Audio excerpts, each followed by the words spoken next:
Welcome back to season 3 of Life Beyond Loss, the podcast. This is a guest show where we just share the most amazing and inspiring stories of people navigating grief and loss and also their healing and transformation. I'm your host, Louise Kresick, grief and loss coach, and today I'm kicking things off in episode 1 with Hayley Forster. She is an absolute pro at organising and she's a lifestyle coach, which is fabulous. And I feel so privileged that Hayley has chosen this podcast to talk about the story of losing her mom just 2 days before Christmas. And Hayley was just 13 years old. But the story doesn't end there because Hayley found her grief a struggle and initially took a very positive and upbeat approach to dealing with things. But however, her mental health became affected to the point of anxiety and depression and also hoarding, which is all part of Hayley's story and her passion and purpose today. And that was really her sense of control, which continued well into adulthood. So there's some fantastic tips in this podcast as to coping with loss in terms of, how we process grief and how we begin to heal. So stay tuned.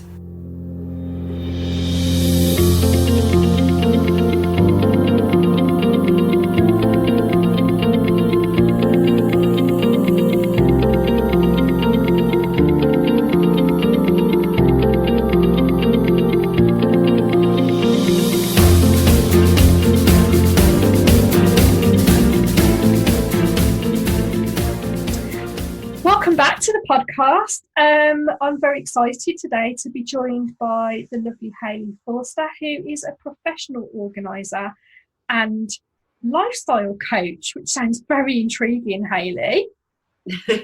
Indeed it does, thank you. And whereabouts are you, by the way? Because I didn't actually ask you this before when we were chatting. Where are you?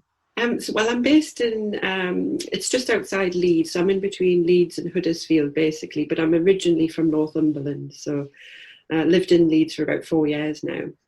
I thought I detected a slight accent there, like Northumberlandish. Yeah, it's very slight. It's not. My dad is very, very broad, but I'm quite a gentle-spoken Geordie. So, so tell us all very briefly then, just what is a professional organizer and a lifestyle coach?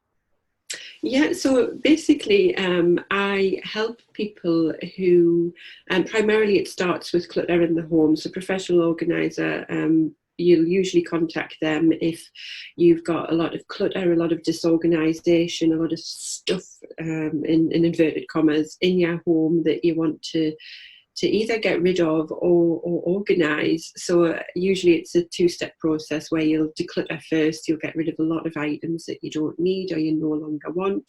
And then at that point you start organize it and make it into a much more usable system in your home. And as I say, typically it starts with the home, but the lifestyle coaching side of it is that when you have people that declutter the home and they see the benefits of it and the mental health benefits in particular, they want to start to transition that into other elements of their life. So I started the lifestyle coaching on the side of it, which basically supports people who want to declutter not only their possessions but things like their calendar, their to-dos.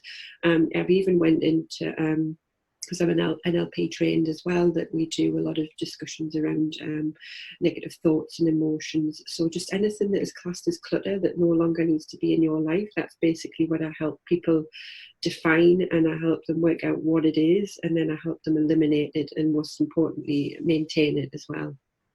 That sounds absolutely fascinating.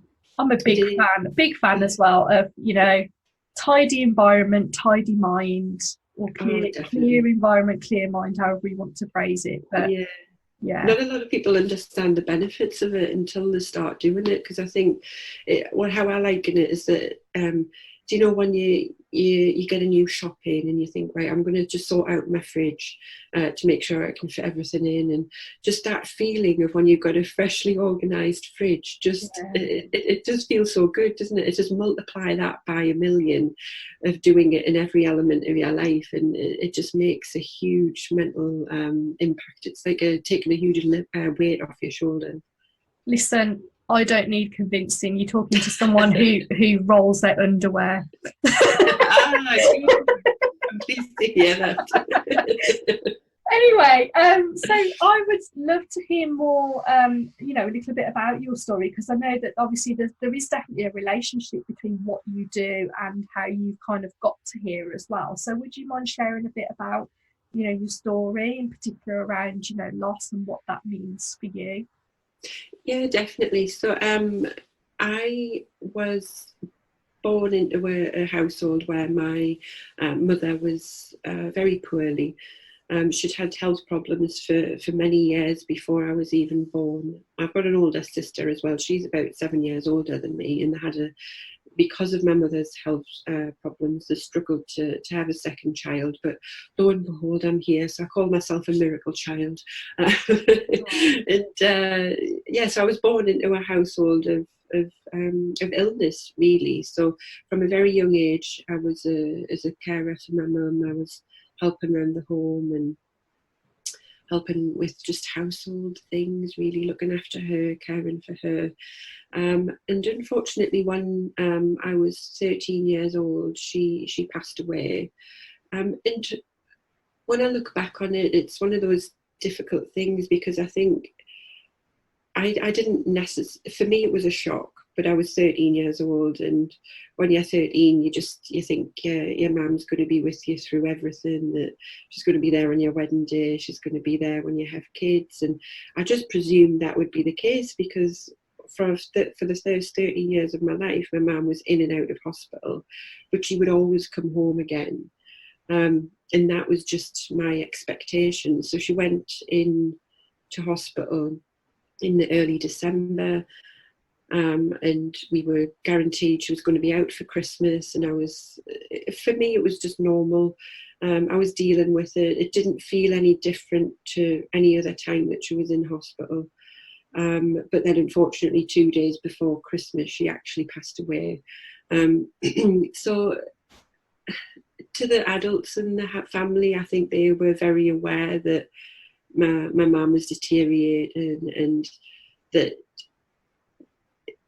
her passing was something that was to be expected. But it was a real big shock for me. And at 13 years old, it's hard to process. I couldn't really make sense of it, because I think as an adult, when someone passes away, you do tend to get on with life a little bit more, because you've got responsibilities. As a 13-year-old girl, I was just going to school. I didn't really have many responsibilities, and I just didn't understand why everyone was just continuing with their life as normal. Like, for me, my world had just fallen apart. My mum had gone, and I was incredibly close to my mum. I was a bit of a mummy's girl, and being around people who at 13-year-old, like when you go to school, people didn't know how to talk to me, and I really struggled with it as a teenager in general, really. And I'd say that there was positives and negatives to it. I immediately, just because I'm quite a positive, sunny person, I thought, right, you know what, this has happened to me. I'm going to have to just embrace it. I'm going to have to get on with it. This has proven to me that life's too short. I'm going to live life to the full. And I promised to myself from that point onwards that I was going to just say yes to everything. I was going to just try and enjoy myself as much as possible, because I had this innate fear that I was going to die young. And I still have that a little bit now. Like, my mum died when she was 46. I'm 35 now, so I keep thinking to myself, oh, I've only got 10 years left. When it's just a silly fear, really, but you do kind of put that cap on my life. So I've always tried to enjoy life and embrace it a lot more. But there is like the negative side of it as well. Like I really struggled with mental health from that point on. I mean, I was up and down with mental health from when I was young, I think, just because of the peaks and troughs of my childhood of 1 minute would be happy and then the next minute would get a phone call from the doctors about something. So it was always up and down. But when I hit 13 and lost my mum, that was where it kind of really took a hit with my mental health, and I was depressed. I was very anxious, just because for me the death of my mother was a sudden happening, that I was just very nervous of things happening that I wasn't expecting. So I became a bit of a control freak. I was wanting everything planned in advance, and I wanted to be super organised for stuff, just because that, in my mind, that was me minimising the chance of being surprised or having anything go wrong, really. And then another thing that I ended up doing as well was I became a bit of a hoarder. And that's because, and I've spoken to a lot of people who've lost parents when they're young, and I think it's because I lost a lot of memories. When I lost her, a lot of my memories went with it. I couldn't, and I still can't to this day, remember a lot of my childhood. And I started to realise that as I was getting older. So what I started to do in order to keep my memories was I started to hoard things. So I kept just leaflets. I kept, like, if I went anywhere, I would like pick up stones and things like that. I would just have anything that would prompt me of that moment or of that experience, and I would keep them in my bedroom. And I ended up with lots and lots of stuff, and then that started to overflow into different rooms. And I kept these two things going until I moved out the house of my dad, and ended up living with my husband, and it just kept continuing. It kept multiplying. Really, there was just so much stuff that I'd collected over the years, because at the time when my mum died, it was just me and my dad. So I've got an older sister, but she was away at university, and so I didn't really have that older sister connection with me constantly where we could talk things out or anything like that. It was just very much me and my dad, and trying to process that grief together, really. And looking back on it, we didn't really talk a lot about the passing of my mum. It was too painful for us to discuss, and I don't think either of us knew how to make each other feel better. We'd comfort each other, and we'd cry, and would cuddle, and would look after each other, and we're very supportive in that way, but we never really discussed stuff. And I still, to this day, don't really talk about the details with my dad. I've not asked him specifics about when she died and what exactly happened and what was said, and I've just kind of parked that and never really talked about it. It's really interesting, isn't it? Like how, and you're not the first person I've spoken to, but how loss can kind of manifest itself in different sort of behaviours and different ways that we find mentally to be able to cope with the loss. It's really interesting. Yeah, definitely. And I've known, as I say, I've known a few people who've lost parents young, and we've each reacted very differently. And for me, it was as a protection mechanism, I became quite controlling of myself and my surroundings and any activities I was doing. It was I needed to be in control, because I saw that as a way of putting a shield up around me. And then the hoarding was trying to protect my memories. So it was a very protective atmosphere I'd set up around myself. But in fact, when you look at it, I was probably damaging myself a lot more, because another thing that I did was I because I did suffer from quite badly from mental health, I was very depressed, and as you can imagine, in high school, that's not a good trait to necessarily be associated with. So I lost a lot of friends. People didn't really know how to talk with me or interact with me at all, and I ended up using what I call my masks. So I ended up pretending to be different people depending on who I was with, and acting, and I was pretending to be someone I wasn't. So over the years, like, people used to say to me, "Oh, Hayley, you're so happy and confident," and inside I was thinking, God, no, I'm the exact opposite. It's just I'm making you think that I am, just so that you can be friends with me. And again, that was another protective thing I was putting up. So I wasn't showing how I was really feeling, because as soon as I did, people would back off. So I felt like I had to be other people to be liked and accepted, really.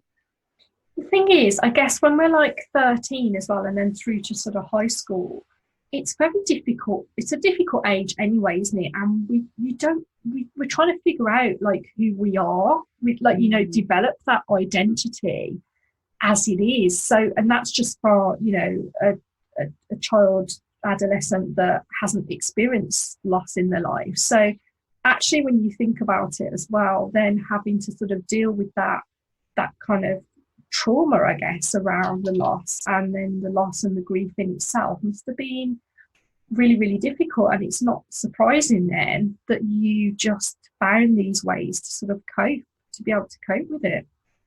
Yeah, exactly. Because as I say, you're trying to decide who you are as a human, and I think yeah, as a female, your mother plays a big role in that, and you look to her for how to perhaps react and respond to things, and and I didn't have that. So I felt like I was completely blind, and I didn't know how to navigate things.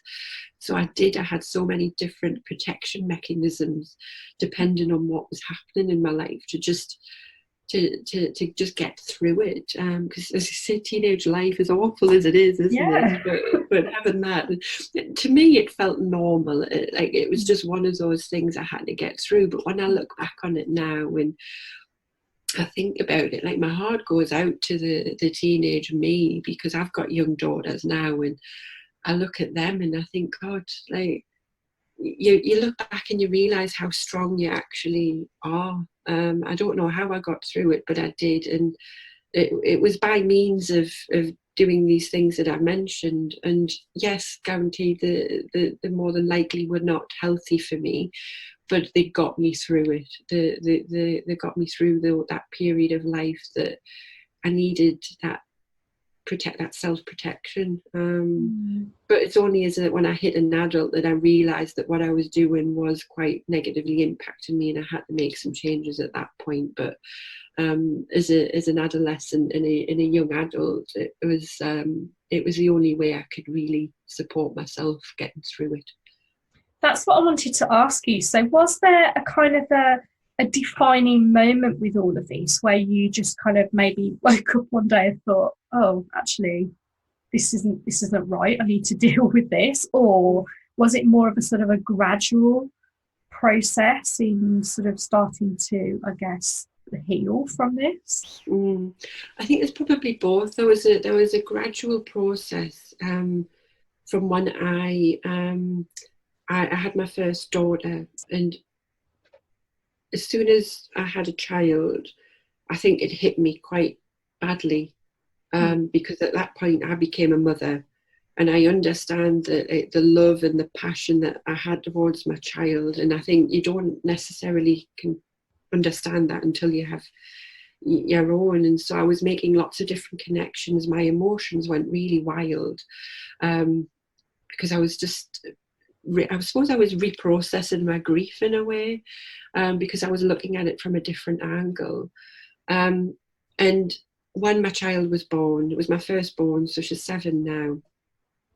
And the two things that I used to define myself, which was the control freak and being a hoarder, and those were the two things that protected me from a lot of things, they became really difficult with a child.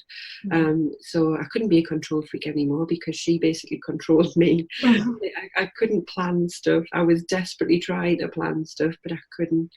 If she wanted to nap, she wanted a nap. If she didn't want to eat at a certain time, she would. So I was trying to be a very regimented first time mother. I wanted like plans and meal plans and nap times and everything like that, but it's just for her it didn't work, and I really struggled with that. And then the other one was hoarding. So when she got a little bit older, I started to realise how much stuff I actually had, because she was crawling around and it started to get a little bit dangerous for her.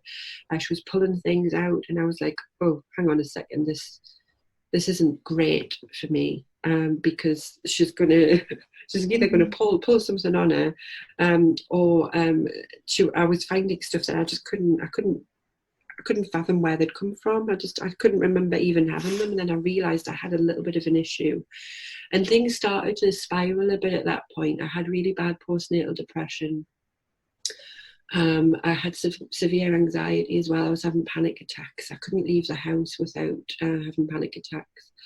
And I got really low, and I've been quite open about it in the past that I got suicidal. I really couldn't see any way for me to continue. In my mind's eye, it was very obvious that I was holding.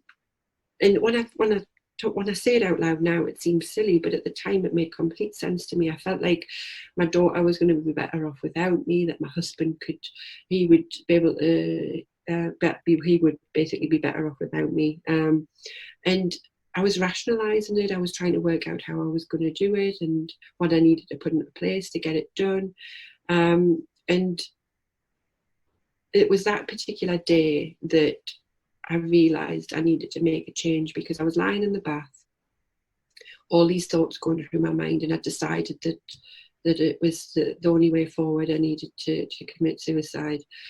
And I broke down in the bath because it was so normal for me, because I'd had suicidal thoughts in the past, like as I was a teenager, but it was very fleeting. But at that point, I realised that I was being serious, and it scared the living daylights out of us.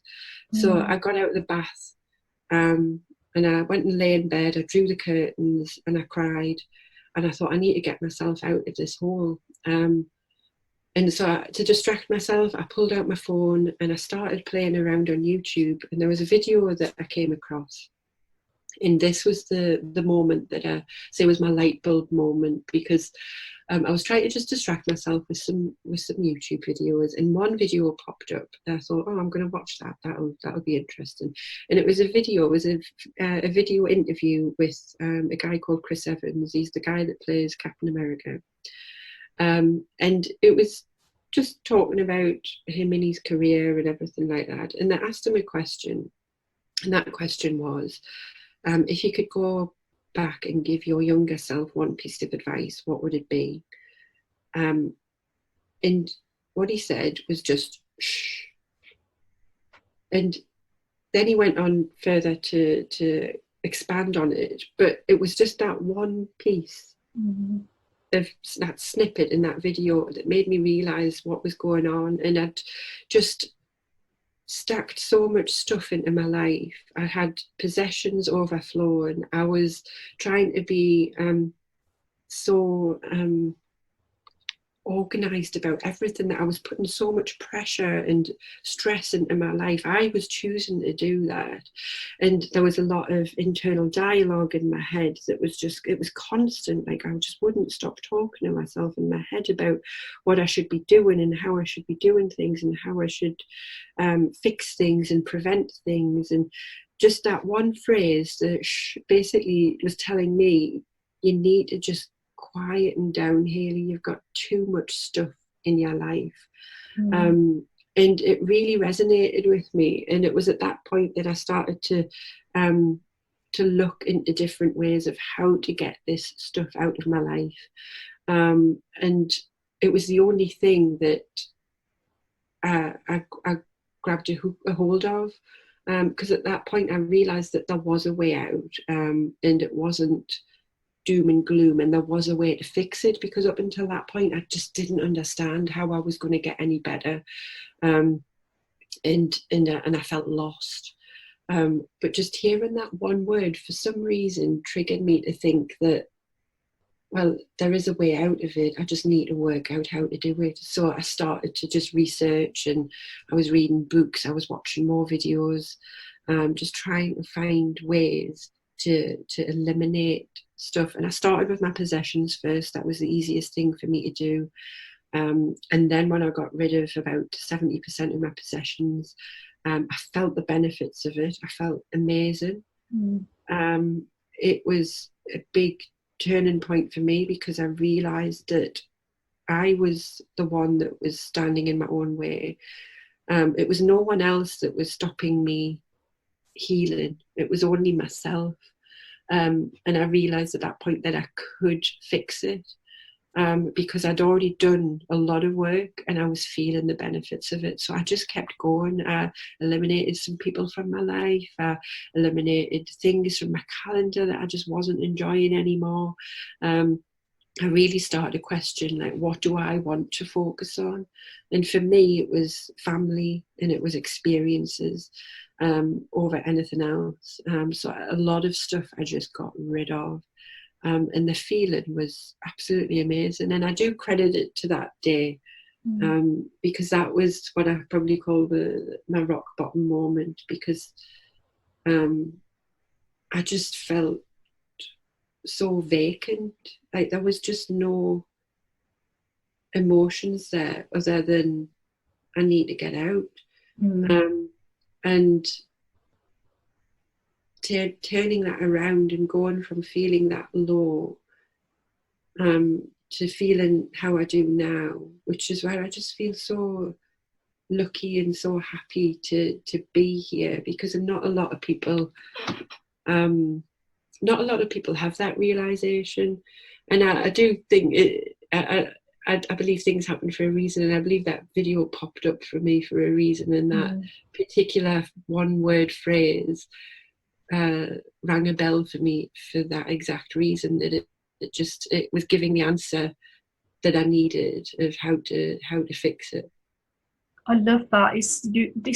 That's such a profound moment for you, and I think what I hear in this rock bottom moment for you also is some kind of shift in like the balance of power, because it's so easy, isn't it, with grief to become kind of consumed and feel that, you know, it controls us, or we find ways externally, in your case with the stuff, to be able to control it. But actually, when we shift to the inside and start to look inwards, that's where the real kind of, I feel like the real empowerment kind of comes from. Do you see what I mean? Like, yeah, it's like a shift, isn't it? Like, that's the only way I can describe it, of giving away your power to suddenly realizing, and you use the word choice as well, suddenly realizing that you have this choice, but you do can, you know, that power can come from the inside. Yeah, definitely. And that's what I got. That's exactly what I got from this video, because up until that point, I was I was making, and I hate saying this because I wasn't doing it intentionally, but I was making myself a victim. I was thinking that everything was against me, and it was the world that was wrong. It wasn't me. It was just everything going wrong around me, and I couldn't help that. It was out of my hands. But that video, basically, where he said shh and expanded on it, basically saying that so much that is wrong in our lives comes from our own heads. And I realized, I was like, that's exactly what it is, because it's me that's stopping myself from doing this. I could make my life better, and I could find a way out of this. I just need to want to. And I had that want because I had my daughter, and I had my husband. I had a beautiful family. I had a good career, and I knew that I wanted to. I just needed to understand that little connection, as you say, that I needed to understand, that I needed to exchange the power from the external stuff to me, And that was the moment for me where I realised that. Fabulous. So what have you been able to do, with this whole experience? I guess we all take lessons, don't we, from, what we've been through and the challenges that we've overcome. And just wondering what have been yours and what have you kind of done with that? Yeah, and I think the main lessons for me are, because I think there's two really easy things to fall into with grief. Is one's fall into the pit and not be able to get out, which is what I felt like I'd done. And also have that opinion that I mentioned earlier, where it's like live life to the full and say yes to everything. You've got two opposite ends of the scale there, I think. And I was kind of teetering across two of them. I was very to and fro with it. And because of that, I was overwhelming myself. So for me, I think the biggest learning was just to allow yourself to be in that pit. Be kind to yourself. You need to be there. You need to feel the grief. You need to feel the pain. You need to allow yourself to grieve and to miss that person. But then you've got to reach a point where you find that beauty in life again. And it's about maintaining that thread throughout it all of just understanding what it is that you want to get out of life, and don't lose that, because I did lose that. I was focused solely on how everything was falling apart around me, but I didn't look as to what I actually wanted to get out of life. And I realised that I was trying to fill my life with too much stuff. And I think that one of the biggest lessons for me was that, yes, try to live life to the full, say yes to things and enjoy it, because we are all here for a limited time, and people who've lost people know that too well. But don't overwhelm yourself with too much stuff. Just in order to thrive and enjoy life, sometimes you just need a little bit less in it, and focus on truly what you want to do. And you can lose your way with grief, because you can be on a certain path and you think you've got everything worked out, and then life throws a curveball at you and you can completely veer off. But it's about trying to maintain and get back onto that path that you were already on, where you knew what your values were, you knew what you wanted your focus to be, and don't let anything distract you from that. And yes, you will take a detour and it will knock you off course for a little bit, but just try and maintain that thread and keep it consistent, and keep that at the back of your mind, and just remind yourself why you're here and why you're doing what you're doing. And for me, it was making sure that I put my family first, and that generally what I like is have experiences over things. So I class myself as a minimalist. I try to live quite minimally, and that doesn't mean I live in a white house with just a chair. That just means that I only choose to have things in my life that I want to have in my life. Like I will have things. I've got pictures on the wall that are memories. I've got a memory box for my child. Like it's those types of things that for me are important, and I choose to keep them in my life. And everything else, as far as I'm concerned, can just go. And I think that's the biggest life lesson for me, is just to not overwhelm yourself, particularly in the society that we're living at the moment. You're getting pressure from everywhere, from media, from people around you, just feeling like you need to be the best and the biggest at everything. Don't, because you will lose yourself. Just go back, distill it down, work out what it is that you want. And make sure that everything else, like as I said, declutter it out of your life, just get it out. And it's the easiest way to live a peaceful life in my eyes, is just to get rid of all that noise around you, because you can get so much of it, whether it be in your head, in your home, on your phone, for goodness sake. Like there's stuff everywhere. And it's just about learning how to get rid of it and focus on what you need to focus on.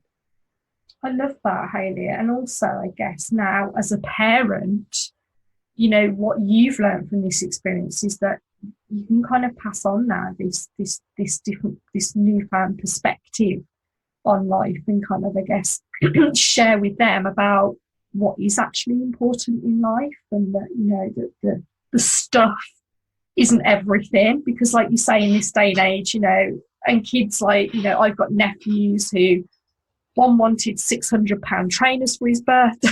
All this sort of, I know, but it's like, and you know, with modern technology and all this sort of stuff, like you say, the stuff is everywhere, isn't it? And I think now, I guess now as a parent as well, what you can kind of pass on to your children about what's really important is, like, in life, must be so valuable. Yeah, definitely. And it's something I really try to do, because it is so hard, and I think it's harder for the generation that's coming up now, because we're in a demand culture. You want something, you can pretty much get it instantaneously, and I think it's quite dangerous. I mean, it's great. There's a lot of benefits to it for sure, but it can be so easy to lose yourself in that. There's the big social media as well. You can lose yourself in just the expectations of people on that, and people look at other people's lives and they think, oh, that's wonderful. Like, I can't imagine how I would have fared with that as a teenager, because of what was going on in my life. If I looked at social media, I would think everyone else was having a ball. When you realise actually they're not. They're just showing you the best bits. But I try to really make sure that my children understand these types of things, because I think if it was 20 years ago, it would be a lot easier to navigate them through grief and through pain, and understanding what life's about, and all of that stuff that as an adult you start to realise. But now I think in the society that we're in, because of the nature of it, it is quite difficult. So I pride myself on trying to teach my kids a lot of what I've learned growing up about the importance of a family, of support, of talking, of being open with your feelings, of not hiding your true self. So I'm quite open about my mental health with my children. They understand that sometimes mummy has bad days, because it's one of those things I'm going to live with.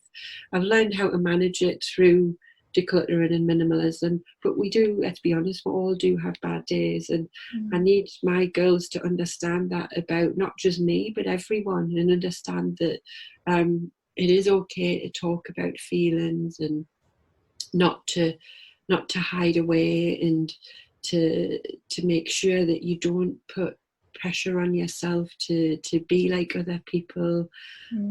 Just be yourself, and then most importantly as well, not get lost in all of this stuff that's in our lives, because as soon as you start focusing on stuff that doesn't matter to you, that's when you lose yourself. And I think it's such an important lesson to try and teach